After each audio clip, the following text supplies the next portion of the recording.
Počúvaj toto, brácho. Som obyčajný chalan, vyrastol som v paneláku pri kanáli. Za svoju rodinu ďakujem Bohu, doma sme vychádzali. Áno, brácho, mal som pevné základy, ale vždy som sa chcel naučiť žiť na vlastné náklady, na vlastné nápady a mať vlastné zásady. Mám rád kvalitné veci a na lacné náhrady. Snažím sa držať pri zemi, pritom nebyť zhrbený. Viem si vážiť svojich ľudí, nejsem žebrak skurvený. Mám 21 rokov a 2-krát toľko problémov. Mám aj zo pár sokov, no 5-krát toľko spojencov. Ale som samostatná jednotka, sám za seba. Preto spolieham sa hlavne na seba. Som často dravý, možno preto nevždy zdravý.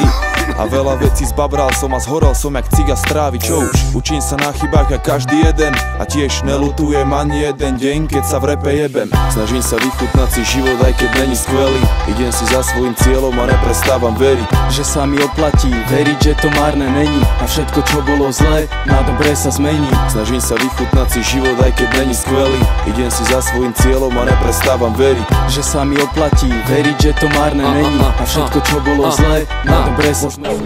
Môj život sú len koncerty a nerobím nič, iba žúrujem a pálim blanty. Môj život... Byli jsme vyhlášení jako nejhorší třída na škole S2. Som bol malý, foter pil a mlátil mamku. Znášal som to ťažko, brácho, nerobím si srandu. Videl som mamu dobitú s modrinami. Foter zmizol preč a večer prišiel najebaný. Tak toto išlo dokola, keď bol preč, bola pohoda. Keď sa vrátil, začalo to odznova. Nakoniec sa rozviedli a foter zmizol z domu.